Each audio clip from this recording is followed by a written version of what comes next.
প্রিয় দর্শক, আপনাদের সবাইকে আমন্ত্রণ জানাচ্ছি আওয়ার ডেমোক্রেসি অনুষ্ঠানে। আপনাদের সাথে আছি আমি শামীম আল আমিন। যে যেখান থেকে অনুষ্ঠানটি দেখছেন, আশা করছি সবাই ভালো আছেন এবং নিরাপদে আছেন। আজকের এই আয়োজনে আমরা যাদেরকে আমন্ত্রণ জানিয়েছি তাদের সাথে আপনাদের পরিচয় করে দিই। আমাদের সাথে এই মুহূর্তে যুক্ত আছেন নিউ অরলিন্স থেকে, লুইজিয়ানা থেকে প্রফেসর ডক্টর মোস্তফা সারওয়ার। তিনি emeritus professor, university of new Orleans. আমাদের প্রিয় লেখক, কলামিস্ট, কবি। আপনাকে স্বাগত জানাচ্ছি আমাদের আজকের এই আয়োজনে। একই সঙ্গে আমাদের সাথে আরেকজন আপনাদের খুবই প্রিয় আলোচক আছেন, প্রফেসর ডক্টর মেহনাজ মোমেন। তিনি টেক্সাসের, এটিও খুবই স্বনামধন্য একটি ইউনিভার্সিটি, A&M ইন্টারন্যাশনাল ইউনিভার্সিটি টেক্সাসের তিনি প্রফেসর। আপনাদের দুজনকে স্বাগত জানাচ্ছি আমাদের আজকের এই আয়োজনে। ধন্যবাদ। হ্যাঁ, টপিকগুলো আপনাদেরকে একটু বলে তারপরে আমরা বিস্তারিত পরে বলবো। প্রথম টপিকটি হচ্ছে মাদকাসক্ত অবস্থায় আগ্নেয়াস্ত্র রাখার অপরাধে প্রেসিডেন্ট জো বাইডেনের ছেলে হান্টার বাইডেনকে দোষী সাব্যস্ত করেছেন জুরি সদস্যরা। এটা নিয়ে আপনারা কথা বলবেন। গত 10 বছর দেশে সব ধরনের অপরাধের সংখ্যা বিগত 50 বছরের মধ্যে সর্বনিম্ন পর্যায়ে নেমে এসেছে। মঙ্গলবার ওয়াশিংটন ডিসিতে এক সংবাদ সম্মেলনে এই কথা জানিয়েছেন, বলছেন প্রেসিডেন্ট জো বাইডেন। বক্তব্যের মাঝেই প্যালেস্টাইন সমর্থকরা প্রেসিডেন্ট বাইডেনের বক্তব্যের প্রতিবাদ করেন।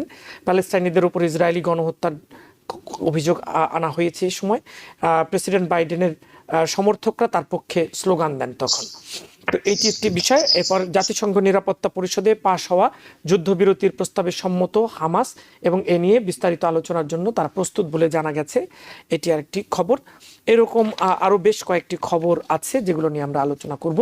আপনারা আমাদের সাথে আছেন। আমরা প্রথমে প্রফেসর মোস্তফা সারওয়ার, আপনার কাছে একটু তথ্যগুলো পড়ে আসি। প্রথম টপিকে যেটি বলেছি, এরই মধ্যে দোষী সাব্যস্ত হয়েছেন হান্টার বাইডেন। বলা হচ্ছে খবরে, 3টি ফেডারেল অভিযোগে দোষী সাব্যস্ত হওয়ায় সর্বোচ্চ 25 বছর পর্যন্ত কারাদণ্ড হতে পারে। তবে যেহেতু তিনি প্রথমবারের মতো এমন অভিযোগে দোষী সাব্যস্ত হয়েছেন, সেক্ষেত্রে কারাদণ্ড না হলেও $750,000 পর্যন্ত জরিমানা হতে পারে। ডেলওয়ারের ফেডারেল ডিস্ট্রিক্ট কোর্টের মেরি ইয়েলেন নারিকা জানিয়েছেন, আগামী 120 দিনের মধ্যে মামলার সাজা ঘোষণা করা হবে। প্রেসিডেন্ট জো বাইডেন বলেছেন, আদালতের যে কোনো সিদ্ধান্ত মেনে নেবেন তিনি। 2018 সালে মাদকাসক্ত অবস্থায় ডেলওয়ারের উইলমিংটনের আগ্নেয়াস্ত্রের একটি দোকান থেকে হান্টার বাইডেন একটি রিভলভার কেনেন। আগ্নেয়াস্ত্রটি নিজের কাছে রাখার অনুমতি চেয়ে সরকারি আবেদনপত্র পূরণের সময় মাদকাসক্তি নিয়ে মিথ্যা তথ্য দেন তিনি, এমন অভিযোগ এসেছে। মাদক সেবনরত অবস্থাতেই 11 দিন অবৈধভাবে নিজের কাছে আগ্নেয়াস্ত্রটি রেখেছিলেন তিনি। এ ব্যাপারে ট্রাম্প ক্যাম্পেইন বলছে, বাইডেন পরিবারের বড় অপরাধ ঢাকতে নজর অন্যদিকে নেয়ার জন্য হান্টার বাইডেনকে দোষী সাব্যস্ত করা হয়েছে, এটি তার অভিযোগ।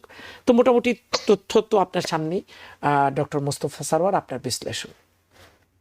হ্যাঁ, আমার প্রথম বিশ্লেষণ হলো যে জো বাইডেন অলরেডি বলেছেন যে তার ছেলের যদি সাজা হয় উনি তাকে মাফ করবেন না। যে মানে যে এটা উনি ক্লিয়ার বলেছেন, তার যদি সাজা হয় এই অপরাধে, তাহলে উনি প্রেসিডেন্সিয়াল পার্ডনের ওনার ক্যাপাসিটি আছে, ক্ষমতা আছে, কিন্তু উনি সেটা করবেন না। আচ্ছা, এটা খুবই আমি এটাকে সাধুবাদ দিচ্ছি। এর সঙ্গে আমরা ডোনাল্ড ট্রাম্পকে কম্পেয়ার করব। সে বলছে যে এটা একটা ক্রাইম ফ্যামিলি, কিন্তু ক্রাইম ফ্যামিলিকে আমরা তো সবাই জানি যে বংশানুক্রমে 3 জেনারেশন ধরে যারা জোট চুরি, বদমাইশি সব করে করে যারা টাকা উপার্জন করেছে, সে কোন পরিবার সেটা আপনারা যারা শ্রোতা আপনারা সবাই জানেন। আমি বইও লিখেছি একটা, ওই বইটা আপনারা পড়তে পারেন, ডোনাল্ড ট্রাম্প উলঙ্গ সম্রাট, এতে এই সমস্ত বিবরণী রয়েছে। আচ্ছা, এখন এই কেসটা আমরা দেখব যে এটা কোথায় হয়েছে। এটা কি লোকাল কোর্টে না ফেডারেল কোর্টে? উত্তর হলো এটা হয়েছে ফেডারেল কোর্টে। তার অর্থটা কি? এটা তাকে যে কোর্ট সাজা দিতে যাচ্ছে সেই কোর্ট হলো directly under president Joe Biden, justice ডিপার্টমেন্টের আন্ডারে। এটার সঙ্গে ডিফারেন্স হলো ডোনাল্ড ট্রাম্পের কেস, সেই কেসটা কিন্তু লোকাল জুরিসডিকশন, সেটা হলো নিউ ইয়র্কের ওই পার্টিকুলার ম্যানহাটনের জুরিসডিকশনে। জি। আর এটা হচ্ছে ফেডারেল গভর্নমেন্টের জুরিসডিকশন। এটার একটা বিরাট পার্থক্য। এটা দিয়ে আমি এটা বলতে চাই যে আমি খুবই গর্বিত যুক্তরাষ্ট্রের যে বিচার ব্যবস্থা। চিন্তা করে দেখুন যে কল্পনা করা যায় যে একটা প্রেসিডেন্ট, পৃথিবীর সবচেয়ে শক্তিশালী, অসম্ভব শক্তিশালী একটা দেশের প্রেসিডেন্ট, যে দারুণ শক্তিশালী, তার ছেলের তার নিজের ফেডারেল কোর্টে কেস হয়ে তার সাজা সাব্যস্ত হয়েছে। সাজা এখন কি হবে সেটা ঠিক হবে, নির্ধারিত হবে। কাজে এইটা এই যুক্তরাষ্ট্রেই সম্ভব। এটা পৃথিবীর, এটা অনেক আগে, আমি কম্পেয়ার করব না জো বাইডেনকে, কিন্তু আপনাদের খেয়াল থাকবে শ্রোতা মণ্ডলী, যে হযরত ওমর রাদিয়াল্লাহু আনহু তার ছেলের শাস্তি হয়েছিল তার কোর্টে, এবং সেই শাস্তি ইমপ্লিমেন্টেড হয়েছিল। আমি জো বাইডেনকে অত উপরের পর্যায়ে নেব না, না সে অনেক আমরা নিচে আমরা ওই আলোচনায় কিন্তু না যাই, আমরা তবুও- এইখানে থাকি, কিন্তু আমরা কিন্তু এইখানে তবুও থাকি। আমি বলবো যে এই ভদ্রলোক বলেছে যে উনি মাফ করবেন না। আর এই যে কেসটা হয়েছে সেটা আমি কতগুলো প্লাস মাইনাস বলবো, যে এটা একটা মিথ্যা বলার জন্য একটা কাগজে সে মিথ্যা স্টেটমেন্ট দিয়েছে। সে তখন আন্ডার ইনফ্লুয়েন্স ছিল, তার নেশাগ্রস্ততা ছিল, কিন্তু সেটা সে অ্যাভয়েড করছে, সেটা বলে নাই সে। এটা বললে সে ওই লাইসেন্সটা পেত না। এটা চেপে গেছে, এই চেপে গিয়ে যে কাগজটা সাবমিট করেছে সেজন্য সে বন্দুকটা পেয়েছে। বন্দুকটা সে 11 দিন রেখেছে, এবং এই 11 দিনে সেই বন্দুকটাকে কখনো সে ব্যবহার করেনি, এবং এটা দিয়ে সে কোনো ক্রাইম কমিট করেনি। এই বন্দুকটা ফেরত দিয়ে দিয়েছে। কাজেই আমার যেন মনে হয় যে এই কেসের শাস্তি হবে যেটা সাধারণ হয়, এবং প্রথম এই কেসের জন্য, এই মিথ্যা বলার জন্য হয়তো তাকে অল্প, হয়তো ভর্তুকি টাকা দিতে হবে, মানে ডলার, হয়তো সামান্য কিছুটা শাস্তিও হতে পারে, জেলটা। কিন্তু আমি মনে করব যে এখানে একটা প্রমাণ হয়ে গেল যে যুক্তরাষ্ট্রের জুডিশিয়াল সিস্টেম যেটা, সেটা দল থেকে নমিনেট পেয়ে এই জাজরা হয়, কিন্তু তারা দলের চামচাগিরি করে না। এর সঙ্গেই হলো পার্থক্য পৃথিবীর অন্যান্য অনেক দেশে, ইউরোপের অন্যান্য অনেক দেশ, নর্দার্ন ইউরোপের দেশগুলো, সুইডেন, ডেনমার্ক, তারপরে হল্যান্ড, নরওয়ে, এমনকি আমি ফিনল্যান্ডকে অ্যাড করব, এরা কিন্তু এই ধরনেরই। হ্যাঁ, কাজে এটা পৃথিবীতে এর এক্সাম্পল খুব কম, এবং সেজন্য আমি খুব গর্ববোধ করছি। ধন্যবাদ আপনাকে। ডক্টর মেহনাজ মোমেন। পলিটিক্যাল কালচারের কথা বলা হচ্ছে, এখানে ফেয়ারনেস থাকবে, সেটা তো অবশ্যই। কিন্তু এখানে একটা কথা আছে, আমরা কিন্তু আমেরিকান পলিটিক্স যে তাদের সন্তানরা বা তাদের পরিবার এরকম অনেক তাদের ক্ষমতা ব্যবহার করে অনেক ধরনের আপনার প্রফিট করে, এবং সেগুলো সবাই জানে সেগুলো নিয়ে হয়। কাজে এই অর্থে হামলাটা যে হয়েছে একটা অনেক পজিটিভ, এবং এটার যে শাস্তি হবে আমার কাছে অপরাধ বলে সাজা হবে না, হয়তো অর্থদণ্ড কয়েক মাস জেল পারে। এটা একটা পজিটিভ। আমি আশা করি যে যে কোনো মানুষ অপরাধ করে, যারই সন্তান কেন, সমাজে যত হোক না কেন, সবাই আইনের সমান বলে দিই। কাজে আমি এই অর্থে পজিটিভ ভাবে, এবং ইলেকশনের সামনে বাইডেনও কাজই করছে। উনি বলছেন যে উনি পার্টন করবেন না, এটার অংশ একই তো হবে, এটার হবে, এটা আমরা জানি। কিন্তু মানে এটা একটা পজিটিভ, এবং আমি চাই ট্রাম্পই হোক, বাইডেন হোক, যে কোনো পলিটিশিয়ান বা তার পরিবার বর্গ হোক, তারা যদি অপরাধ করে তাদেরকে আইন একইভাবে। জি, তো এই জায়গাটিতে আমি একটু সাবেক প্রেসিডেন্ট ডোনাল্ড ট্রাম্প যে মন্তব্যটি করেছেন সেটি নিয়ে প্রফেসর মেহনাজ মোমেন আপনার একটু মন্তব্য শুনতে চাই, প্রতিক্রিয়া জানতে চাই। সেখানে যে করেছেন যে অন্যান্য অভিযোগগুলো, যেখানে আপনার ওই যে চায়না থেকে নেওয়ার কথা, সেগুলো আসলে অনেক বেশি সেগুলো তো এখন তো হয় নাই। এখন কেস হয়তো সামনে আসবে, হয়তো স্পেসিফিক ওই কেসটা আসবে না, তবে আরো অনেক আসছে বাইরে, হান্টার বাইরে একটু হয়তো এই মাদকাসক্তি এবং আগ্নেয়াস্ত্র রাখতে অনেক বেশি গুরুত্ব। তবে এটা আমি এটা দিয়ে আপনার এটা একটা ডিস্ট্রাকশন, একমত। আমার কাছে মনে হচ্ছে এটা একটা ইম্পর্টেন্ট একটা কেস, এবং এটা যেভাবে প্রসেস হচ্ছে এবং শাস্তি যদি অনেক কমও হয়, তারপরও এই প্রসেসের মধ্যে দিয়ে আমি একটা পজিটিভ।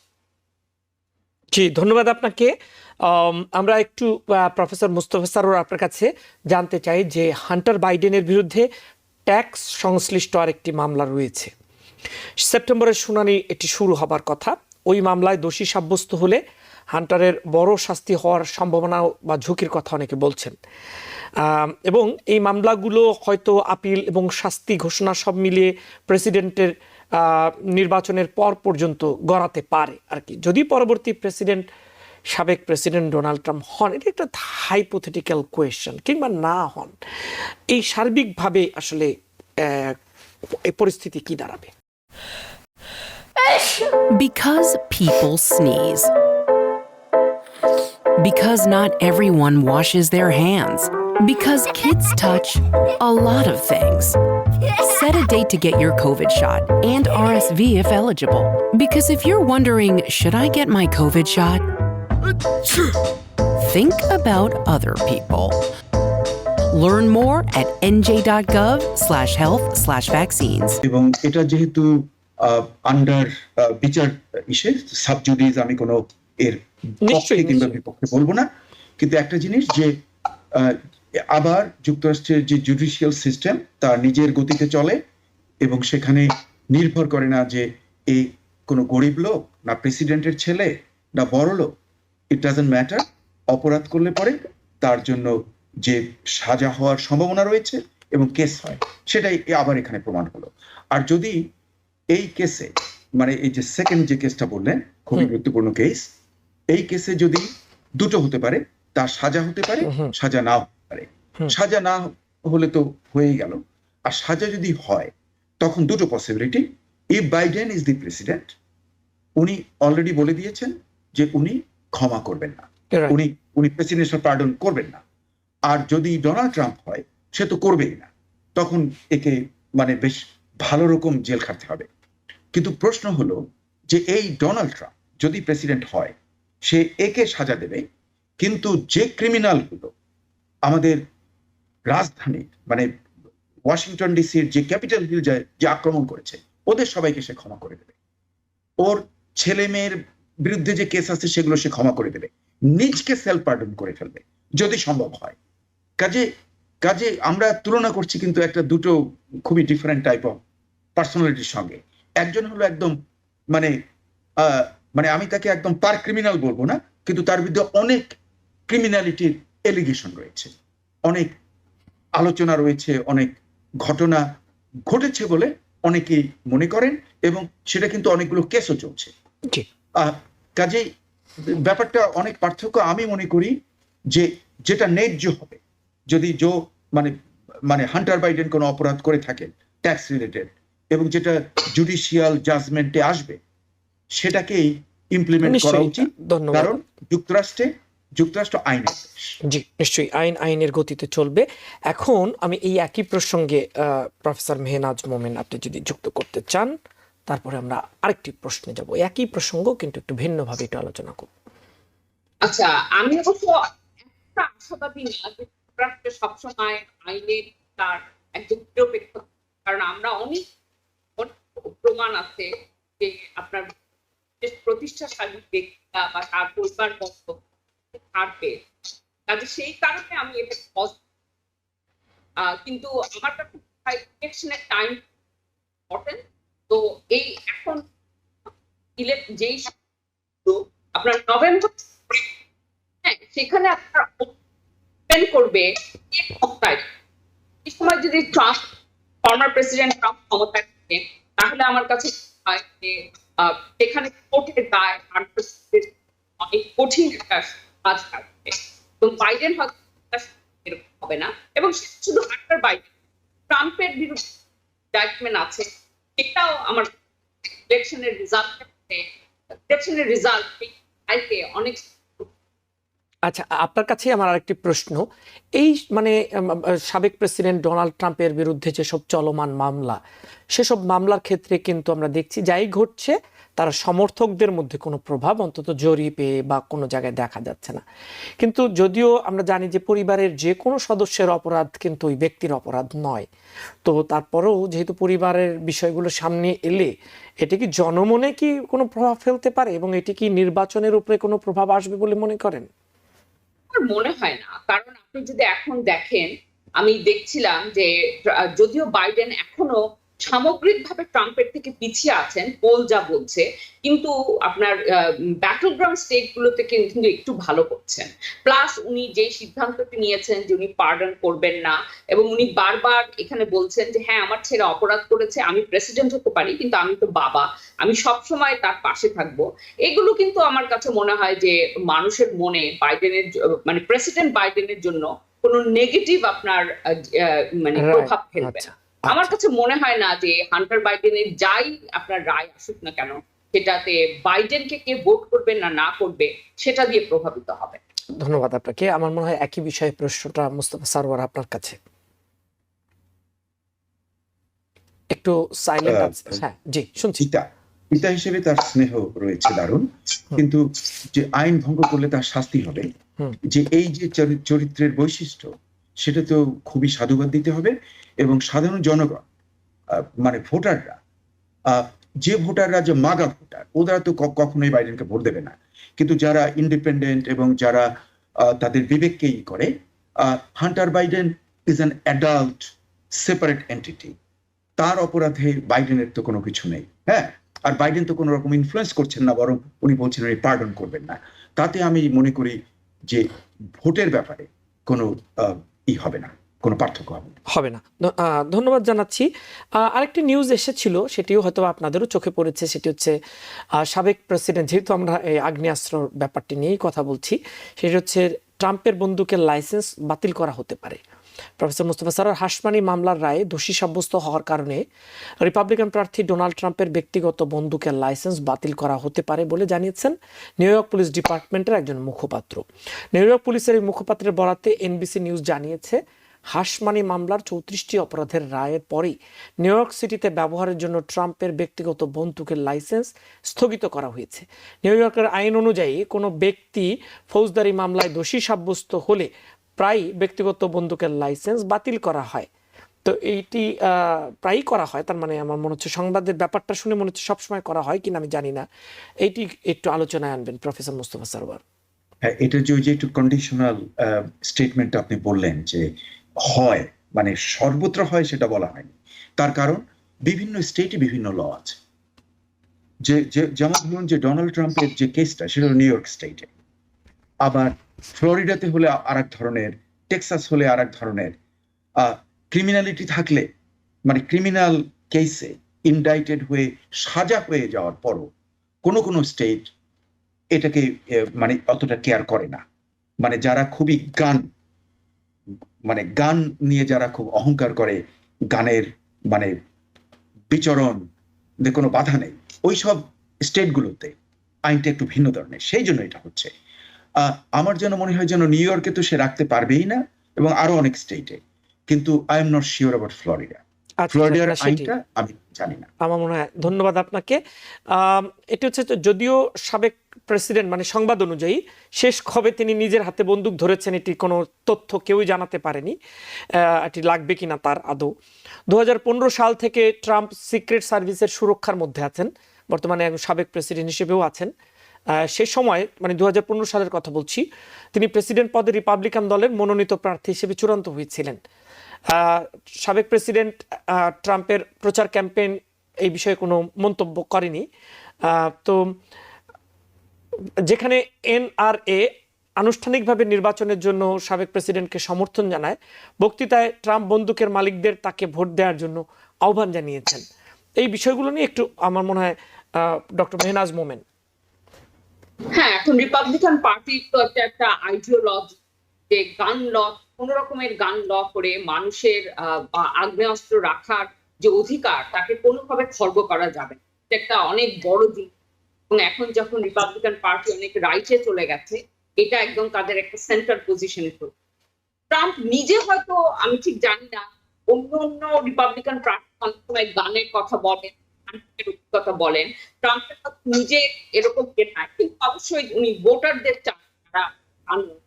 কাজেই মানে এগুলো কথা উনি বলতে থাকছেন। তবে নিউ ইয়র্কে উনি গান রাখতে পারবেন না, কিন্তু অন্যান্য স্টেটে আমার মনে হয় না তেমন কোনো অসুবিধা। প্লাস যেখানে যদি স্টেট তাকে এই গানের ক্ষেত্রে তার এই অধিকার খর্ব করে, ট্রাম্পের যারা ভোটার আছে তারা ট্রাম্পের আরো সংখ্যাধিক। তো এখানে খালি নিউ ইয়র্কে পারে, অন্যান্য স্টেটে আচ্ছা আচ্ছা, ধন্যবাদ। আমাদের আরেকটি বিষয় যেটি আমরা পড়েছি সেটা হচ্ছে গত বছর দেশে সব ধরনের অপরাধের সংখ্যা বিগত 50 বছরের মধ্যে সর্বনিম্ন গত বছরের কথা বলা হচ্ছে। আজকে এটি প্রেসিডেন্ট জো বাইডেন বলেছেন। আমার মনে হয় প্রফেসর মেহনাজ মোমেন, নিশ্চয়ই আমরা যদি আইন শৃঙ্খলা পরিস্থিতি খুবই ভালো হয় সেটি আমাদের চেয়ে খুশি তো আর কেউ হবে না, আমরা অনেক খুশি। এই আসলে বাস্তব পরিস্থিতি কি? দেখেন, এখানে ভাবে মেজার করা কোনটাকে আপনার ক্রাইম ধরা হচ্ছে কোনটা ধরা হচ্ছে না, এগুলো কিন্তু অনেক বড় জিনিস। আর স্ট্যাটিস্টিক জিনিসগুলো সহজে বলা যায়, ইনফ্লেশন কমে যাচ্ছে, ক্রাইম কমে যাচ্ছে, তো আসলে কিন্তু অনেক সময় তা হয়। আর যে ক্রাইমের যে স্ট্যাটিস্টিকটা, এটা আমার কাছে মনে হচ্ছে না। বিশেষ করে কিছু কিছু স্টেটে কিন্তু আপনার ক্রাইম বৃদ্ধি পায়। এখানে আপনার অনেক অনেক ক্রাইমকে আপনার কি বলবো, মানে এটাকে রিডিফাইন করা হচ্ছে, এটাকে আপনার ক্রাইম হিসেবে করা হচ্ছে। তো সেই জন্য এটা প্র্যাকটিক্যাল ইম্প্যাক্ট হয়। তবে এটা বাইডেন অবশ্যই চাইবেন এটার যে ক্রাইম কমে, কিন্তু সাধারণ জনগণের জন্য ক্রাইমের থেকেও বড় কথা ইলেকশন, সব বড়টা সেটা কিন্তু ইকোনমি। সেটা কিন্তু এখন পর্যন্ত উনি কনভিন্সিং কোনো কিছু উনার ভোটারদেরকে বলতে পারেননি যে ইকোনমি অনেক ভালো, মানে উনি বলছেন কিন্তু ভোটার এখনো কনভিন্স হয়নি। তো আমার কাছে মনে হয় ক্রাইমের থেকেও ওটা অনেক বেশি। প্রফেসর মোস্তফা সরোয়ার, আপনি কি বলবেন? একদিকে তো আইন শৃঙ্খলা পরিস্থিতি ভালো হলে তো খুবই ভালো, পাশাপাশি আপনার হেট ক্রাইম কমলো কিনা, পাশাপাশি মানুষের প্রতি মানুষের যে দূরত্ব সেটি কমলো কিনা, সার্বিকভাবে আপনার কাছ থেকে শুনতে চাই। না, কিন্তু ওই যে ক্রাইমের যে স্ট্যাটিস্টিক্স এটা কমে গেছে, এটা খুব গুরুত্বপূর্ণ এই কারণে যে সাধারণত মানে আন্ডার দ্য ডেমোক্রেটিক অ্যাডমিনিস্ট্রেশন বিভিন্ন শহর যেগুলোতে ক্রাইম সবচেয়ে বেশি, মানে শহরের তো পপুলেশন খুব হাই ডেন্সিটি, দারিদ্র রয়েছে এবং অন্যান্য সমস্যা, সেই শহরগুলো কিন্তু সবগুলোরই মেয়র হলো, অলমোস্ট অল মেজর সিটিজের মেয়র হলো ডেমোক্রেটিক পার্টির লোক, এবং কাউন্সিলও তাই, এবং পুলিশ চিফকেও তারা হায়ার করে। কাজে এর যে কমে গেছে, এতে কিন্তু মানে ডেমোক্র্যাটদের জন্য আমি এটাকে মনে করি একটা লরেল, এটা একটা তাদের অলংকার। তার কারণ যে সবসময় অপবাদ দেওয়া হয় যে ক্রাইম ডেমোক্রেটিক অ্যাডমিনিস্ট্রেশনের জন্য বাড়তে থাকে, এটাই হলো রিপাবলিকানদের ওয়ান অফ দ্য প্রপাগান্ডাস। কাজে দেখা গেল যে এই জন্যই প্রেসিডেন্ট এটাকে হাইলাইট করেছে যে ডেমোক্রেটিক মানে সেন্ট্রাল গভর্নমেন্ট এবং অন্যান্য সিটি এবং অন্যান্য যেখানে ডেমোক্রেটিক অ্যাডমিনিস্ট্রেশন, সেখানে ক্রাইম কমে গেছে লাস্ট 50 বছরের তুলনায়। এটা একটা মানে এটাকে ধন্যবাদ আমাদের দিতেই হবে, সাধুবাদ দিতে হবে। তবে যেমন ধরুন, হয়তো আপনি দেখবেন যে কোনো পকেটে কোনো শহরের কোনো একটা অংশে হয়তো ক্রাইম বেড়েছে, কিন্তু স্ট্যাটিস্টিক্যালি আপনি যদি অ্যাভারেজ করে ফেলেন পুরো স্টেটে, তাহলে তো এটা কমে গেছে। হ্যাঁ, কাজেই আমি এটার জন্য খুশি যে ক্রাইম কমলেই তো আমাদের জন্য ভালো। কমে যাওয়া তো অবশ্যই ভালো, কিন্তু কারণ কি হতে পারে যদি কমে যেয়ে থাকে? কারণ হতে পারে, বিভিন্ন কারণ হতে পারে, যে এর ওয়ান অফ দ্য ফ্যাক্টর হতে পারে যে ইকোনমিক কন্ডিশনস শহরগুলোর হয়তো আন্ডার দ্য সারফেস কিছুটা বেটার হয়েছে, হয়তো জব অপরচুনিটি বেড়েছে, হয়তো স্কুলগুলো সামারে তাদের বিভিন্ন রিক্রিয়েশনাল সিস্টেমগুলোকে অন রেখেছে, হয়তো কমিউনিটি সার্ভিলেন্স বেড়ে গেছে, কমিউনিটি কোঅপারেশন, যে পুলিশ সার্ভিস শহরের তারা হয়তো যে বিভিন্ন যে কমিউনিটিতে ক্রাইম বেশি হয় তাদের সঙ্গে হয়তো সব মিলে এটি হয়েছে বলছেন আপনি। তাহলে তো এই ধারা অব্যাহত রাখতে গেলে যেভাবে কাজগুলো হচ্ছে সেভাবেই চলতে পারে, বা হলে হয়তো আমাদের জীবনটা আরো অনেক সুন্দর হবে। যাই হোক, একটা ছোট বিরতিতে যেতে হচ্ছে। আপনারা দুজন আছেন আমাদের সঙ্গে, আমরা বিরতির পর ফিরে এসে বাদবাকি আলোচনা করব। প্রিয় দর্শক, সঙ্গেই থাকুন। Because people sneeze. Because not everyone washes their hands. Because kids touch a lot of things. Set a date to get your COVID shot and RSV if eligible. Because if you're wondering, should I get my COVID shot? Think about other people. Learn more at nj.gov/health/vaccines. প্রিয় দর্শক, আরও একবার স্বাগত জানাচ্ছি আমাদের আজকের এই আয়োজনে। ডক্টর মোস্তফা সারোয়ার এবং প্রফেসর মেহনাজ মোমেন আমাদের সঙ্গে আছেন।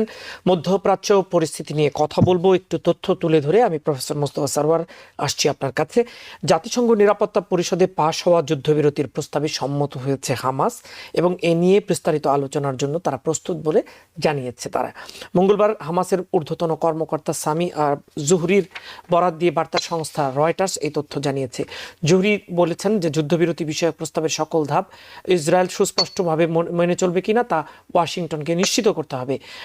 এখন মোটামুটি পরিস্থিতি যা দেখছি সেই জায়গাটি থেকে আমরা আপনাদের কাছে প্রশ্ন যে এখন কতটা আশাবাদী যুদ্ধবিরতি, আপাতত যুদ্ধবিরতি, পরে পরিস্থিতির উন্নয়ন, এরপরে ধাপে ধাপে একেবারে স্থায়ী সমাধান। আমি প্রফেসর মোস্তফা সারোয়ারের কাছে যাচ্ছি।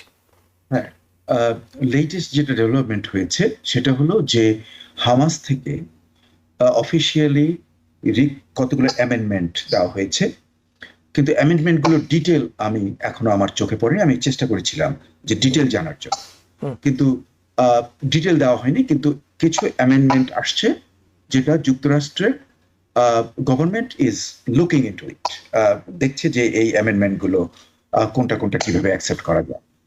আর ওদিকে যখন প্রপোজালটা যুক্তরাষ্ট্র ইউনাইটেড নেশনসের সিকিউরিটি কাউন্সিলের প্রস্তাব করেছিল, তখন কিন্তু তারা উল্লেখ করেছে যে এটা ইসরায়েল এটা মেনে নেবে এবং তাদের সঙ্গে এই ব্যাপারে আলাপ হয়েছে। আচ্ছা, কাজেই আমার ধারণা, আমি আশাবাদী এবং এই অচিরেই এই সমস্ত সমস্যাগুলো সলভ হবে, detail will be worked out এবং গাজাতে শান্তি আসবে। এবং এজন্য আমি জো বাইডেনকে সাধুবাদ দিচ্ছি লিমিটেড। এর কারণ হলো যে সে এটা যদি আরো আগে করত, তাহলে এই যে 37,000-এর বেশি লোকজন মারা গেল এবং তার বিশাল সংখ্যক শিশু এবং নারী এবং প্রায় 80,000-এর প্লাসের বেশি যারা ইনজিওর্ড হয়েছে, এই ধ্বংসযজ্ঞ এগুলোকে ঠেকানো যেত। এটা তার আগে করা উচিত ছিল।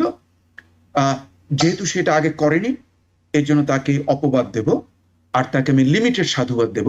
বর্তমানে যেহেতু করছে সে, something is better than nothing. এবং আমি মনে করি যে সব ব্যাপারটা নির্ভর করছে যুক্তরাষ্ট্রের উপর। কারণ আমরা জানি যে বেনি গান্স, যে হলো একজন জেনারেল এবং উনি ওদের পার্লামেন্টের মেম্বার, কেনেসেটের মেম্বার, এবং ভবিষ্যতে হয়তো উনি প্রধানমন্ত্রী হতে পারেন। উনি কিন্তু অলরেডি নেতানিয়াহুর ক্যাবিনেট থেকে উনি রিজাইন করেছেন টু পুট প্রেশার।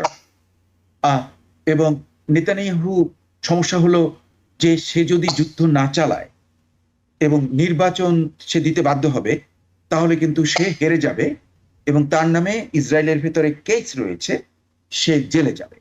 আর একটা ব্যাপার আমি বলবো যে দুদিন আগে জেরুজালেম পোস্ট একটা আর্টিকেল উঠেছে, ওপিনিয়ন এডিটোরিয়াল, একজন রিটায়ার্ড ব্রিগেডিয়ার জেনারেলের লেখা। উনি বলেছেন এই যুদ্ধ যদি আরো বিলম্বিত হয়, এই প্রস্তাব যে যুদ্ধবিরতি এবং ওখানে শান্তি যদি না হয়, যুদ্ধ প্রলম্বিত হয়, তাহলে কিন্তু ইসরায়েলের এক্সিস্টেন্স উইল বি কোশ্চেনেবল। এটা কিন্তু ইসরায়েলেরই খুব নামজাদা পত্রিকা দ্য জেরুজালেম পোস্টে ছাপিয়েছে একজন প্রাক্তন ব্রিগেডিয়ার জেনারেল। কাজেই আমি সব জিনিসকে অ্যানালিসিস করে আমার যেন মনে হচ্ছে, এবং আরো বাইডেনের স্বার্থ রয়েছে, কারণ এই যুদ্ধ যদি বন্ধ হয়ে যায় এবং ওখানে যদি শান্তি আসে, তাহলে বাইডেনের নির্বাচনে বিজয় লাভের সম্ভাবনা বেড়ে যায় সুইং স্টেটগুলোতে। আরো একটা আমি অ্যাড করব, এই প্রস্তাবের শেষের দিকে দুটো পয়েন্ট যেটা আমার দৃষ্টি আকর্ষণ করেছে। একটা হলো যে গাজার যে এন্টিটি, ইন্টিগ্রিটি, তার যে জিওগ্রাফিক্যাল এন্টিটিতে, এখানে ইসরায়েলকে কোনো রকম হস্তক্ষেপ করতে দেওয়া হবে না। যে এই অংশটা আমি চাচ্ছি একটা বাফার জোন, নো, তা চলবে না। এটা ইনট্যাক্ট থাকতে হবে গাজা, এটা এক। আর একটা পয়েন্ট যে টু স্টেট সলিউশনের কথা ওখানে এমফাসাইজ করা হয়েছে, যে টু স্টেট সলিউশন ওখানে হতে হবে। এবং মেইন প্রস্তাবের ভিতরে আরেকটা ব্যাপার আমার দৃষ্টি আকর্ষণ করেছে, যে গাজার অ্যাডমিনিস্ট্রেশন কে দেওয়া হবে প্যালেস্টাইনের অথরিটির কাছে, এবং আরেকটা করা হবে যেটা আরো গুরুত্বপূর্ণ, যে গাজা এবং ওয়েস্ট ব্যাংক এ দুটোকে ইন্টিগ্রেট করা হবে। ইন্টিগ্রেট করে it will be under the Palestine authority. এই জিনিসগুলো যদি ইমপ্লিমেন্টেশন হয়, তাহলে আমি মনে করব যে আমাদের যেটা আসল ব্যাপার, যে ওখানে যে ৭৫ বছরের দীর্ঘ যে প্যালেস্টাইনিয়ানদের মানে তাদেরকে দমন করে রাখা হচ্ছে, তাদেরকে পরাধীন করে রাখা হচ্ছে, সেটা একটা সলিউশন হবে, 2 স্টেট সলিউশন হবে, এবং ওখানে একটা পার্মানেন্ট শান্তি আসবে। আমার ধন্যবাদ আপনাকে। আমরা আজকের জন্য সবশেষ বিশ্লেষণ প্রফেসর মেহনাজ মোমেন। 1 নম্বর কথা, যে যুদ্ধবিরতি তো খুবই জরুরি, কারণ প্রতিদিন সেভাবে করে হত্যাযোগ্য চলছে। কাজে সেই ক্ষেত্রে এটা অনেক ওয়েলকাম একটা জিনিস, এবং আমেরিকার ভূমিকা এই 9 মাস ধরে আমি বলবো যে এমন একটা যেটা নিরপেক্ষ নাই, একটা অর্থনৈতিক সমর্থন করা, সেটা থেকে একটুখানি সরে আসলে অনেক সেটা একটু দুঃখটা ডক্টর সারওয়ার, কারণ এটা প্রথম যে ফেজটা যেখানে আপাতত একটা টেম্পোরারি যুদ্ধবিরতি হবে, হ্যাঁ, সেই ফেজটা কঠিন না, এবং হামাসের কথা ইসরায়েল মেনে এটার যে লাস্ট ফাইনাল ফেজ হচ্ছে পার্মানেন্ট, যেখানে ইসরায়েল করতে পারবে না, এবং টু সলিউশন, এটা কিন্তু ইসরায়েল কোনো অবস্থাতেই সেটা মানবে না। এখন যদিও এই তারা যদি ফাইট করে, কিন্তু তারা অস্তিত্বে তারা বিশ্বাস করে। আরেকটা বড় কথা, সলিউশনের কথা অনেক বলি, এটা হওয়ার জন্য যে ল্যান্ড দরকার, এটার বেশিরভাগ ল্যান্ড কিন্তু সেটলাররা নিয়ে, এখন 2 স্টেট সলিউশন করতে গেলে এটার এক পায় সেটলারদেরকে ল্যান্ড ছেড়ে দিতে। এটা কি ইসরায়েল, আমি দেখতে পাচ্ছি না ইসরায়েল সেটা রাখে। কাজে ফার্স্ট ফেজটা অত কঠিন না, লাস্ট ফেজ অনেক কঠিন, যে পার্মানেন্ট সলিউশন সবচেয়ে মানে এই লাস্ট ফেজটা করতেই হবে, না হলে শান্তি আসবে না। তো ওই ফেজ যাওয়া এটা, এবং যেটা ডক্টর পোস্টের কথা বললেন, এখানে আরেকটা যোগ করি, জেরুজালেম পোস্ট একটা কট্টর রাইট উইং পেপার, হ্যাঁ, এবং ইসরায়েল তো ইকোনমিক অবস্থা অনেক খারাপ, ইসরায়েল পরিমাণে জুইশ মানুষ যাচ্ছে, আপনি ইসরায়েলের পারছে না, কারণ আক্রমণ হচ্ছে। ইসরায়েল কিন্তু ইকোনমিক ভাবে অনেক বিপর্যস্ত। কাজে ইসরায়েল এখন এমন এই তাদের মানে যুদ্ধবিরতি তাদের জন্য জরুরি, সেটা ফার্স্ট ফেজটা তারা রাখতে হবে। মানে এরপরে এটা শেষ যাবে কিনা আমার সন্ধান আছে। আরেকটা যেটা সবচেয়ে গুরুত্বপূর্ণ বিষয়, যেখানে কেউ কথা বলছে না, হামাসের কি হবে। ইসরায়েল চাচ্ছে হামাস নিশ্চিত হবে, এটা তো আসলে হবে, এটা তো সম্ভব না, আমার একটা আইডিওলজি। কিন্তু আবার এই এতে প্যালেস্টাইন থেকে ক্ষমতা দেওয়ার কথা মনে, হামাস কোথায় যায়?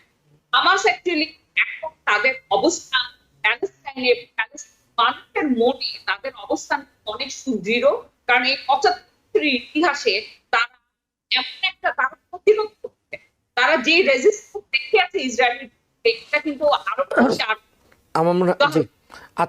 এখন হামাসকে নিশ্চিত করা যাবে না, এবং হামাসকে এই ইকুয়েশনে না হয় কোনোভাবেই একটা হবে না। আপনাদেরকে ধন্যবাদ জানাচ্ছি, যে আপনাদের দুজনকে ধন্যবাদ জানাচ্ছি। আমরা একেবারে শেষের দিকে, আজকের মতো আলোচনাটি এখানে আমরা শেষ করতে হচ্ছে। নিশ্চয়ই আপনাদের সাথে আবার আপনাদের সাথে দেখা হবে। ভালো থাকবেন। প্রিয় দর্শক, দেখছিলেন আওয়ার ডেমোক্রেসি। বেশ কয়েকটি বিষয় নিয়ে আমরা কথা বলেছি এই অনুষ্ঠানে। খুব শিগগিরই নিশ্চয়ই আবারও আপনাদের সাথে দেখা হবে। সবাই ভালো থাকুন এবং নিরাপদে থাকুন। টিবিএন 24 টেলিভিশন দেখতে আজই কল করুন 7187776556। লগ ইন করুন www.totalcablebd.com। নিউ ইয়র্ক থেকে সম্প্রচারিত টিবিএন 24 টেলিভিশন বিশ্বজুড়ে বাঙালির কণ্ঠস্বর।